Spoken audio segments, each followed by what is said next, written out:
Hello सांग मैंने welcome to my channel. आज आम बनैबा घांटा तरकारी।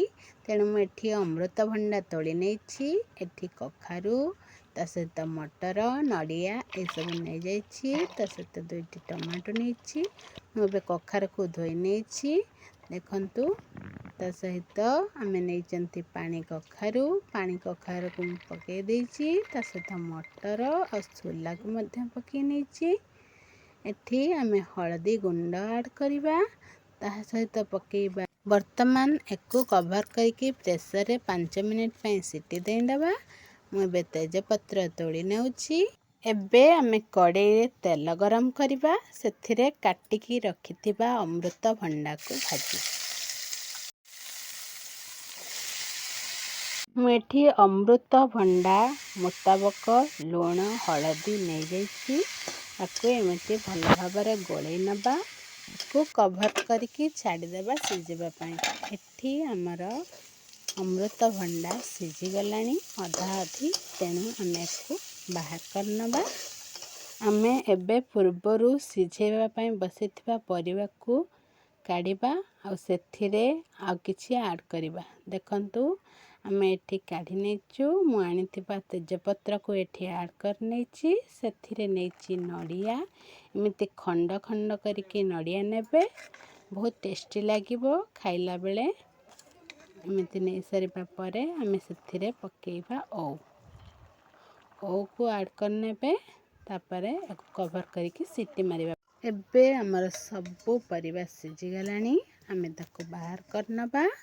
आगरु संतुलिकी रखिथिबा अमृतभंडा को प्रेशर रे दबा सेथिरे आलू पकेकी ताको पुणी थरे सीटी मार नेबा। एठी मु मसला पई रसुण छेची नेछि अदा छेची नेछि पियाज को काटी नेछि आउ किछि पियाज छेची किनी नेछि।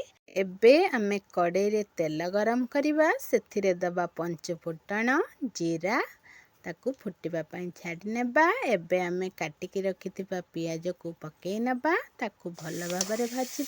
और वीडियोटी आपण मानको भल लागुथिले लाइक करंतु शेयर करंतु सब्सक्राइब करंतु। एबे हमर पियाज 40% फ्राई हे गलानी आमे सेथिरे पकेइबा छेचिकी रखिथिबा पियाज। देखंतु मु एटी छेचिकी रखिथिबा पियाज को पकेई नेछि। एबे आमे सेथिरे पकेइबा छेचिकी रखिथिबा रसुण आ टिके चले नेबा। तापरे आमे छेचिकी रखिथिबा अदा को ऐड करिबा। देखंतु मु एटी अदा को ऐड करनोछि आ टिके समय भाजिबा।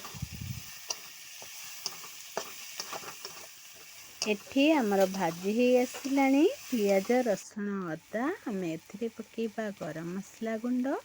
मु एठी दालचीन आ अलैच को गुंड करके नेछि।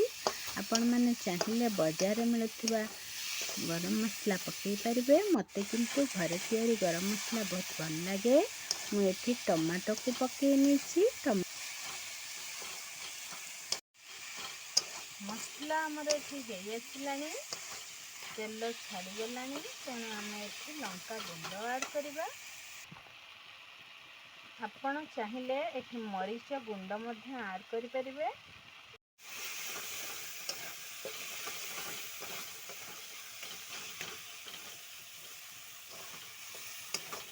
हमर मसला संपूर्ण हो आसिलानी आम एबे तरकारी पकेइबा जोटा सिझेकी रखिले। एबे आम सिझेकी रखिथिबा परिबारे किछि गुड़ पकई नेबा। एबे आमे कसिकी रखिथिबा मसला रे परिबा सबो ऐड करनबा। देखंतु गुड़ पकेइले एटा टिके मीठा लागिबो बहुत टेस्टी लागिबो छुआ माने खाइबा पई पसंद करिवे। एबे हमर प्रस्तुत हो गला घांटा तरकारी। रहिली पुणी देखा हेबो नुआ वीडियो रे।